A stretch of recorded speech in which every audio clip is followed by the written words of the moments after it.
오늘은 민수기 12장 1절로 13절 말씀입니다. 한 절씩 교독하고 마지막 13절은 같이 합독하겠습니다. 구약성경 215면입니다. 민수기 12장 1절을 제가 읽겠습니다. 모세가 구스의 여자를 취하였더니 그 구스의 여자를 취하였으므로 미리암과 아론이 모세를 비방하니라. 그들이 이르되 여호와께서 모세와만 말씀하셨느냐 우리와도 말씀하지 아니하셨느냐 하매 여호와께서 이 말을 들으셨더라. 이 사람 모세는 온유함이 지면의 모든 사람보다 더하더라.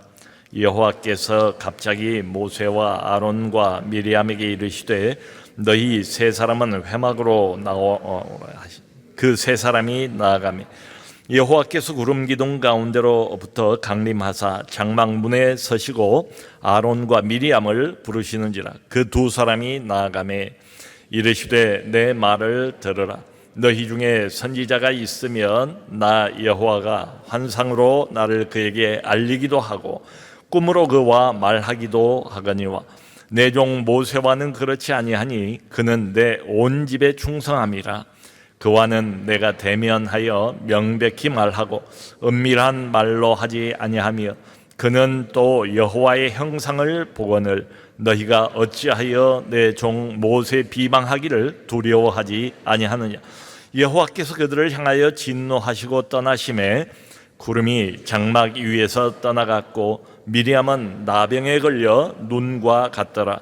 아론이 미리암을 본즉 나병에 걸렸는지라. 아론이 이에 모세에게 이르되 슬프도다 내 주여 우리가 어리석은 일을 하여 죄를 지었으나 청하건대 그 벌을 우리에게 돌리지 마소서. 그가 살이 반이나 썩어 모태로부터 죽어서 나온 자같이 되지 않게 하소서. 같이 보겠습니다. 모세가 여호와께 부르짖어 이르되 하나님이여 원하건대 그를 고쳐 주옵소서. 아멘. 여러분 그 말에 관한 그런 그 속담들 옛 말들이 참 많은 것 같아요. 흔히 말 한마디로 천냥빚을 갚는다. 또 가는 말이 고와야 오는 말이 곱다. 발 없는 말이 천리를 간다. 또 이런 옛말도 있어요. 말로써 말 많으니 말 많을까 하노라. 말이 자꾸 말을 만든다, 이제 이런 이야기죠. 그러니까 야고보서에도 보면 그 말에 실수가 없는 사람은 온전한 사람이라 그랬어요. 그러니까 이렇게 보면 우리가 평소에도 가장 많이 사용을 하는 게 말이잖아요. 말. 근데 또 실수가 가장 많은 게 말이에요. 참 조심한다고 해도 어쩔 수 없이 실수를 하는 게 사람의 말인 것 같아요. 그 중에서도 특별히 또 남을 좀 이렇게 비방하는 말, 험담하는 말, 이건 마치 그 별식과 같대요. 잠언서 18장을 보면 8절에 그런 말이 있어요. 특별히 남을 험담하는 말은 아주 맛있는 별식과 같아서 사람의 뱃속 깊은 곳으로 내려간대요.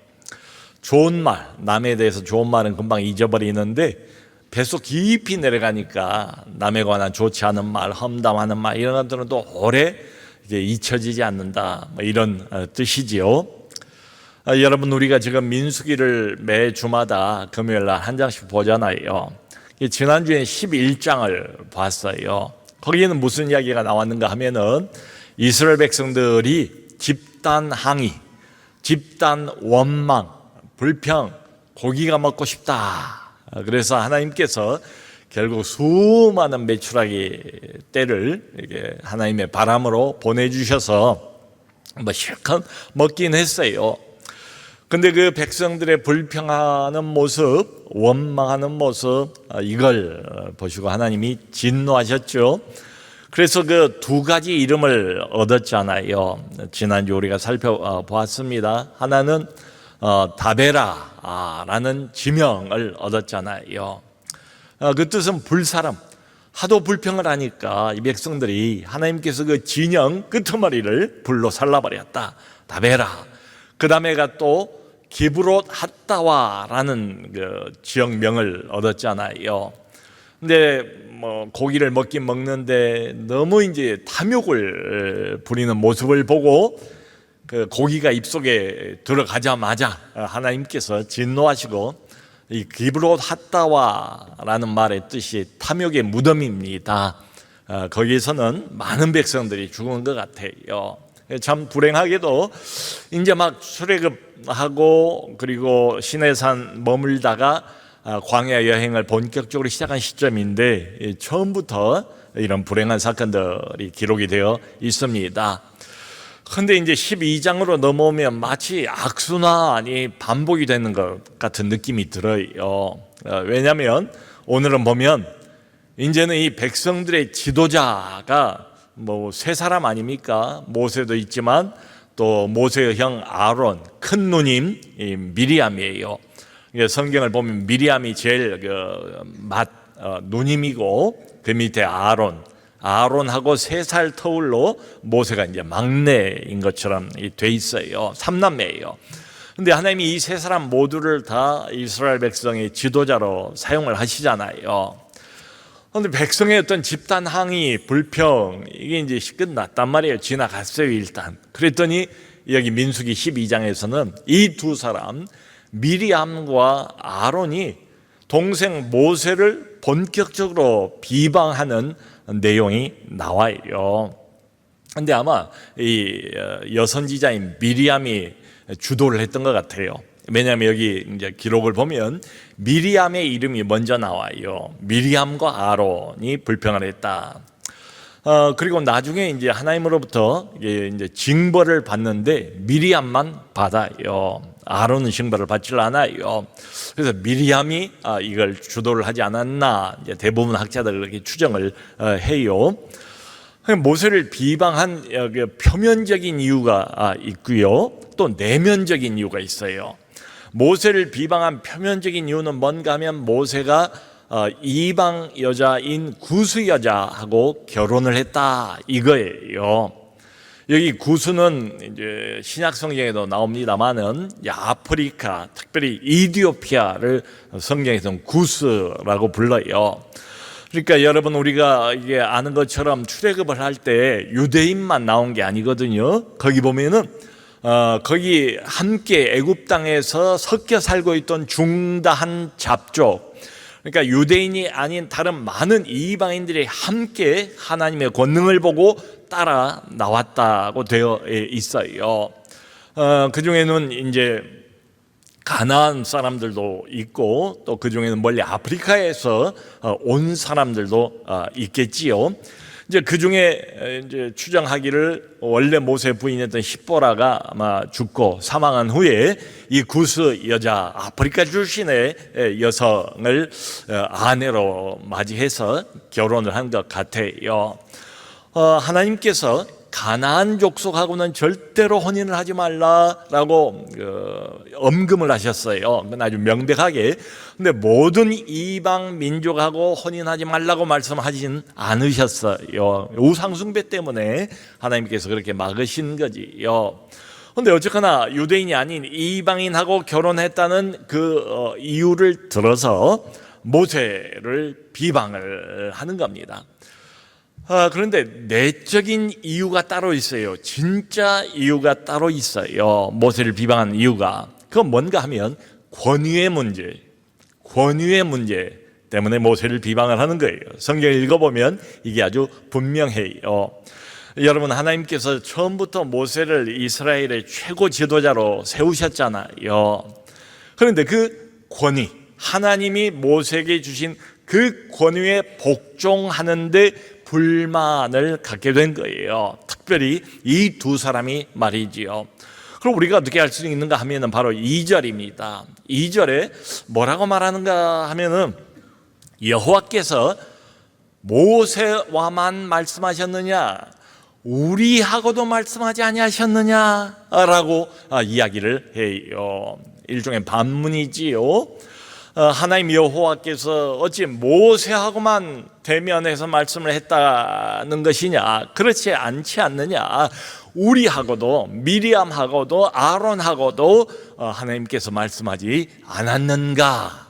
이 이야기입니다. 그러니까 이 반문 이걸 이렇게 보면 이 사람들의 본심이 드러나는 거지요. 실제적인 비방의 이유는 뭔가 하면 왜 모세만 그렇게 특별 대우를 받아야 되는가 이거예요. 여러분, 아닌 게 아니라 출애굽 이후로 지금까지 계속 하나님께서 아론은 대제사장으로 귀하게 쓰셨잖아요. 또 미리암은 여기 보면 성경에 여선지자라고 되어 있어요. 성경에 나타난 최초의 여선지자가 누군가 하면 바로 이 미리암입니다. 출애굽하고 난 뒤에 미리암이 소고를 치면서 여러 여인과 함께 하나님의 영광을 노래하는 장면도 출애굽기에 나오잖아요. 이 여선지자 미리암이에요. 영적인 리더예요. 그런데 지금 하나님께서 본인들에게 주신 이 귀한 은혜를 감사하지는 아니하고 일반 백성들이 집단불평을 한 것처럼 감사할 줄 모르는 백성들이었잖아요. 마치 그런 것처럼 영적인 리더인 이 두 사람 미리암과 아론도 감사하지는 아니하고 하나님께서 기왕에 정해 놓으신 선을 넘어버린 거예요. 여러분, 얼마든지 이럴 수가 있다고 생각합니다. 그러니까 사람은 다 누구나 비교의식이라는 게 있잖아요. 비교식이 있고 또 때로는 어떤 시기도 있을 수 있고 질투도 있을 수 있는 게 인간이잖아요. 근데 내 마음속에 어떤 시기나 질투 이런 것들을 직접 말로 표현을 하는 사람은 없어요. 대개 그것들을 숨기고 그럴듯한 이유를 갖다 대지요. 내가 이렇게 말하는 것은 교회를 위해서 하는 것이다, 정의를 위해서 하는 것이다, 공정성을 위해서 하는 것이다 등등 말이죠. 근데 여기 모세와 아론을 보면 어떻습니까? 아론과 이 미리암을 보면 어떻습니까? 사실은 뭐예요? 이 사람들의 그 진짜 모세를 비방하는 이유는 뭐예요? 본인들이 중심이 되고 싶은 거예요. 본인들이 백성들의 추앙을 모세처럼 받고 싶은 거예요. 그러니까 일종의 인정 욕구라고 할까요? 이것 때문에 모세를 지금 본격적으로 비방하기 시작합니다.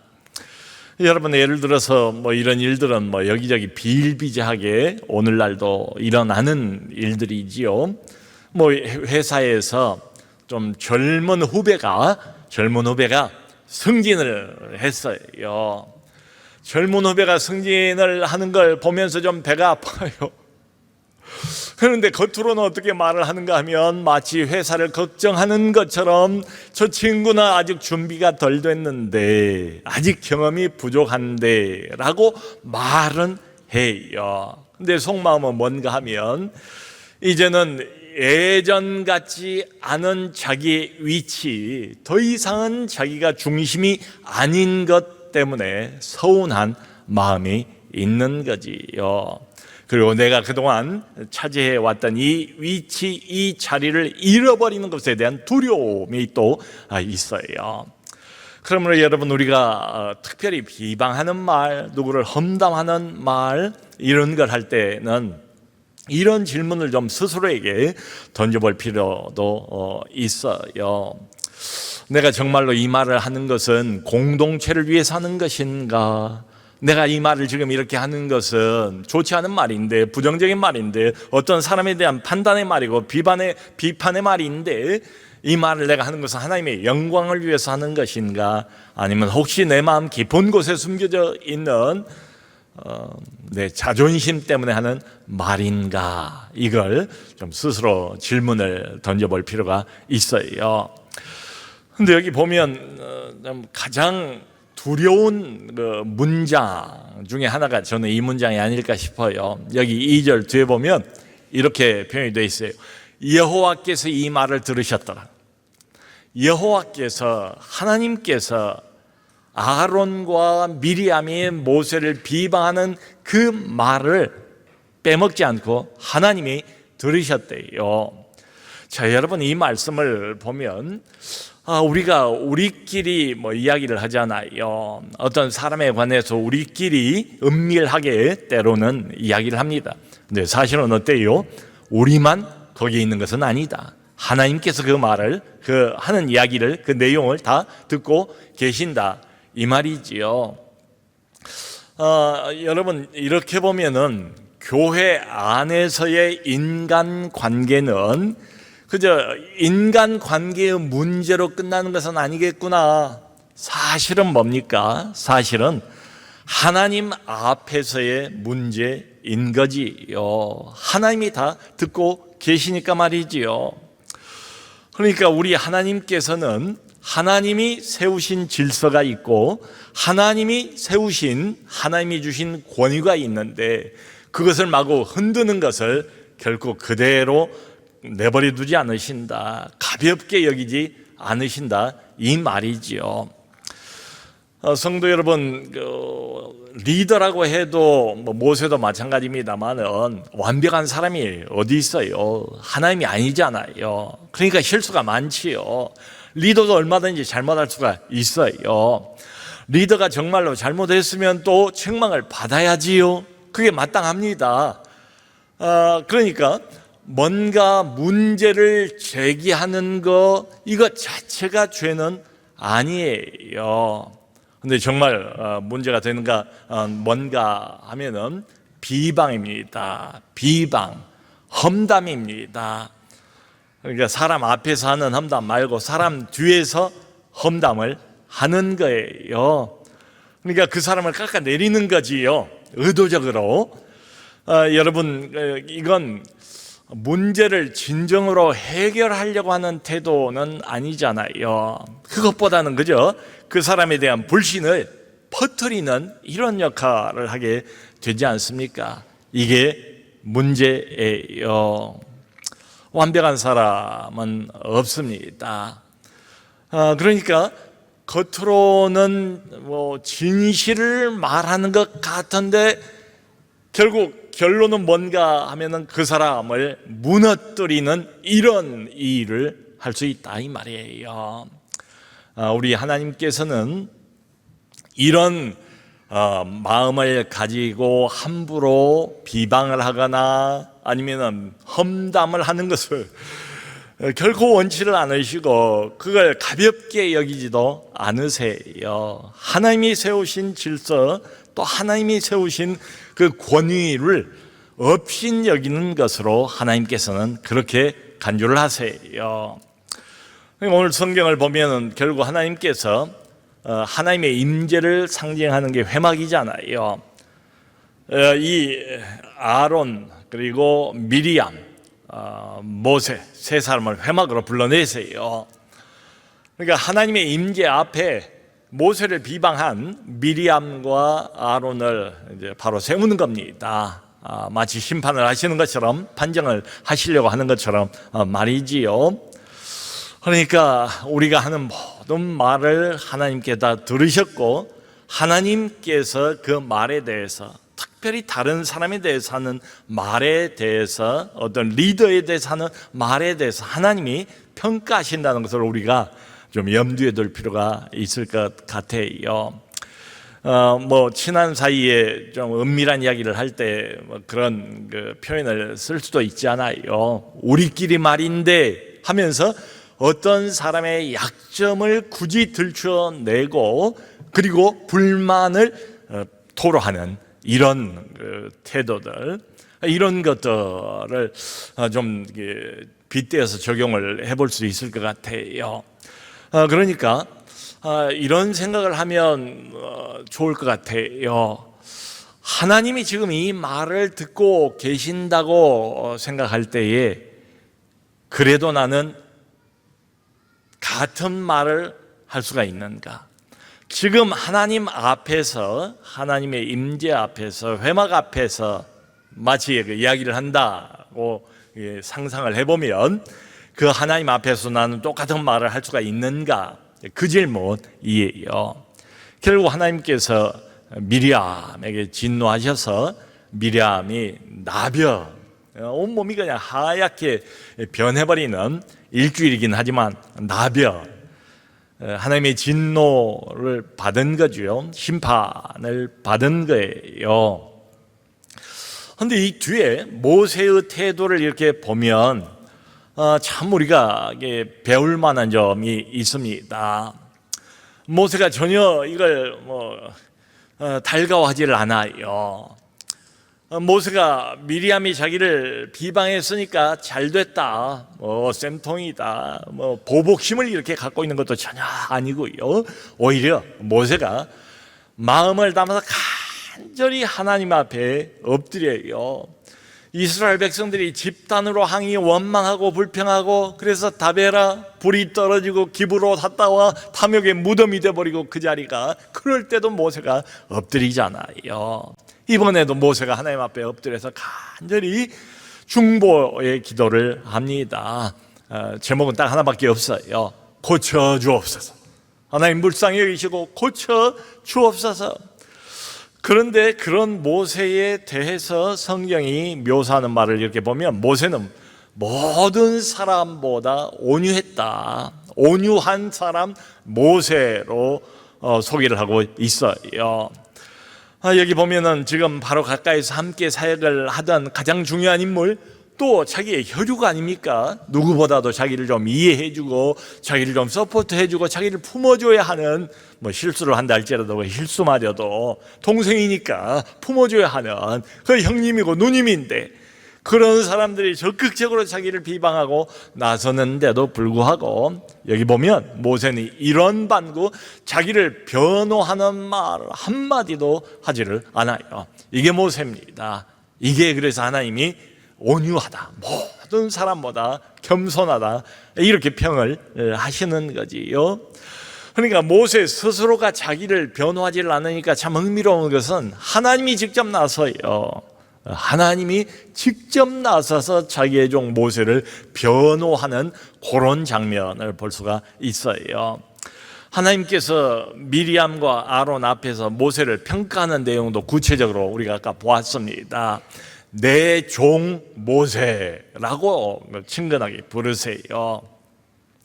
내 온 집에 충성하는 자라고 또 모세를 평가를 하세요. 그리고 한마디를 더 붙입니다. 그러니까 내가 다른 사람과는 달리 이 모세하고는 마치 대면하여 명백히 말하는 것처럼 말했다는 거예요. 너희들하고도 다르다는 거예요. 모세하고만은 내가 마치 얼굴과 얼굴을 사람이 대면해서 분명하게 명백하게 말을 하는 것처럼 그렇게 모세를 나는 대했고, 그렇게 모세를 하나님께서 특별 취급을 하셨다. 모세와 특별한 관계라는 것을 그렇게 말씀을 하세요. 여러분, 이런 내용들을 이렇게 쭉 보면 이런 생각이 들지 않습니까? 참 교회 안에 얼마나 많은 다양한 직분들이 있어요. 이 모든 직분들이 다 소중합니다. 다 귀해요. 얼마나 많은 사역들이 있어요. 각자 은사 받은 대로, 사명 받은 대로 얼마나 참 이 귀한 사역이에요. 다 하나님 나라의 소중한 사역들이 맞아요. 그럼에도 불구하고 하나님께서 어떤 책임, 또 어떤 사명, 그리고 어떤 권위, 이걸 똑같이 주지는 않으셨다. 책임이 달라요. 사명이 다르잖아요. 그리고 하나님이 허락하신 권위도 달라요. 이게 어떤 개인의 능력 때문에 차이가 나는 것은 아니에요. 그런 이야기는 아니잖아요. 하나님께서 세우신 질서와 하나님께서 세우신 권위가 있다, 이런 이야기입니다. 그걸 존중하라, 이런 말이에요. 여러분, 신약으로 넘어오면 우리 모두가 다 하나님의 백성들, 예수 믿는 신자들은 왕 같은 제사장이잖아요. 여기 모든 사람이 다 똑같습니다. 왕 같은 제사장이 우리의 신분이에요. 그래서 만인 제사장설을 마틴 루터가 종교회의 때 주장하지 않았습니까? 우리 모두 너나 할 것 없이 왕 같은 제사장이에요. 그럼에도 불구하고 그 말이 무질서를 의미하는 것은 아니라 이런 뜻이지요. 교회는 하나님이 주인 되시는 특별한 공동체입니다. 하나님이 세우신 특별한 공동체입니다. 하나님의 아들의 핏값을 통해서 세우신 고귀한 단체, 하나님이 늘 유심히 들여다보시는 단체, 우리가 여기서 저기서 은밀하게 이야기를 해도 다 하나님께서 듣고 계시는 특별한 관심을 여전히 갖고 계시는 아주 하나님에게는 중요한 단체, 이 땅에서 하나님을 드러내고 하나님의 영광을 나타내고 하나님 앞에 엎드려 유일하신 살아계신 하나님을 찬양하고 그분께 모든 영광을 돌리고 하나님의 아름다운 덕을 온 세상에 선지하는 유일한 공동체가 바로 교회잖아요. 근데 하나님이 이 교회를 세우셨을 때에 하나님이 질서도 함께 주셨고 권위도 함께 주셨다. 그러므로 하나님께서 세우신 이 질서와 권위를 우리도 존중할 필요가 있습니다.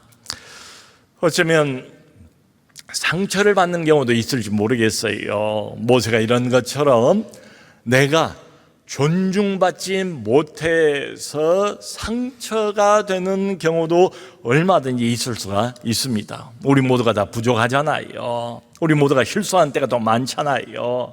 아주 완벽하지 못하니까 이 말에 실수를 안 해야 되는데 이 말에 실수를 여기서도 하고 저기서 하는 경우가 얼마나 많아요. 나도 모르게 누구를 험담할 수도 있고 어떤 리더십을 깎아내릴 수도 있고 내 마음속에 은근히 어떤 비교식 때문에 그 사람을 이렇게 깎아내리는 이런 경우도 있을 수가 있지요. 여러분, 내가 설령 어떤 상처를 받았다 할지라도 모세를 좀 본받으면 어떨까 싶어요. 나 스스로를 변호하려고 내가 스스로 이 문제를 해결하려고 하다 보면 더 어려워지고 더 꼬이는 때가 많지요. 모세는 그냥 아무 소리 안 하잖아요. 하나님께 그냥 맡기잖아요. 그러면 하나님이 알아서 자기 종을 변호해 주지 않습니까? 하나님이 해결해 주지 않으십니까? 그런 것처럼 하나님께 그냥 마음 편하게 맡기고 대신 모세처럼 기도하면 어떨까요? 나에게 상처를 준 사람을 위해서 한번 기도해 보면 어떨까? 인간적으로 보면은 참 그 사람 마음이 안 가지요. 하지만 하나님의 눈으로 하나님의 관점에서 이런 경우에 내가 어떻게 처신하기를 하나님이 원하실까 보면 여기 대답이 나와 있잖아요. 모세아가 미리암을 위해서 진심으로 마음을 담아서 간절히 하나님 앞에 중보하며 부르짖지 않습니까? 하나님이여 고쳐주옵소서. 오래 끌지 마시고 내버려 두지 마시고 불쌍히 여기시고 그 많은 백성들도 하나님께서 용서해 주셨는데 하나님이 귀하게 세우신 이 여선지자 미리암을 하나님 불쌍히 여기시고 고쳐주옵소서. 40년 동안 사실은 모세는 보면 중보 사역만 계속 하는 것 같아요. 고쳐주옵소서. 여러분, 희한하게도 우리 안에 성령님이 계시잖아요. 성령님이 뭘 기뻐하실까요? 내가 당하면 나도 한 번 또 갚아주고 내가 상처받으면 더 큰 상처를 갖다 주고 그걸 우리 안에 계시는 그리스도의 영이신 성령께서 기뻐하실 리가 없지요. 그런데 하나님의 말씀 따라서 원수도 품고 사랑하라, 너를 미워하는 자를 축복하라 그랬는데 안 되지만 한번 결심하고 주여 성령이여 나는 못하지만 내 안에 계신 성령님 믿고 의지하면서 하기를 원합니다. 저 사람을 축복합니다. 저 사람을 품기 원합니다. 저 사람을 용서하기를 원합니다. 저를 불쌍히 여겨 주옵소서. 저 사람을 만져 주옵소서. 오히려 나에게 상처를 준 사람을 위해서 기도할 때에 정말 희한하게도 이게 하나님의 은혜고 하나님의 기적인 것 같아요. 마음이 열립니다. 마음이 녹아집니다. 오히려 내 마음, 상처받은 마음이 치료가 됩니다. 회복이 됩니다. 성도 여러분, 모세는 하나의 심볼이에요. 앞으로 오실 영원한 우리의 중보자, 완벽한 중보자이신 예수 그리스도, 우리의 모든 죄를 짊어지시고 우리의 모든 시기와 질투와 험담과 비방과 이런 모든 죄까지도, 내 말실수의 죄까지도 다 짊어지시고 십자가 위에서 우리를 위해서 죽으신 그분은 지금 뭘 하고 계시다고요? 로마서 8장에도 히브리서 7장에도 그 말이 있어요. 예수께서 지금도 하나님 보좌 우편에서 다른 사람 아니고요, 나를 위해서, 우리를 위해서 늘 세상적인 안목 가지고 여기서 실수하고 저기서 넘어지는 우리 같은 사람을 위해서 비가 오나 날씨가 맑거나 햇빛이 떠나 구름이 끼나 우리 주 예수께서는 항상 여기 있는 한 사람 한 사람을 위해서 그분이 하신 일이 뭔가 하면 중보, 우리를 위해서 간구하시는 자신이라. 아멘. 여러분, 경험을 못 해본 사람은 그 경험을 표현할 수 없어요. 근데 우리는 그리스도의 용서를 경험한 사람들이잖아요. 한 주간 지나가면서도 얼마나 많은 실수를, 말실수를, 얼마나 많은 시험을, 여기서 시험 빠지고 저기서 시험에 또 빠지고 이러면서 우리가 살아가잖아요. 광야 인생을 이리저리 흔들리면서. 여러분, 우리가 어떻게 해서 이렇게 또 깨끗한 마음 가지고 순수한 마음 가지고 주님 앞에 이렇게 나와서 함께 예배드리고 찬양하고 우리 영혼이 다시 회복이 되고 이러지요? 하나밖에 없죠. 대답은 항상 예수 그리스도의 보혈, 우리 같은 사람을 끝없이 용서하시고 끝없이 품으시고 끝없이 우리를 위해서 중보하고 간구하고 계시는 예수 그리스도의 용서를 우리는 받고 있는 사람들이잖아요. 실시간으로, 현재형으로 용서를 받은 사람은 용서할 수 있어요. 그러면 우리 모두도 다 모세처럼 중보하면서 용서하면서 품으면서 공동체를 하나 되게 하는 우리 모두 될 수 있기를 주 예수 그리스도 이름으로 축원합니다.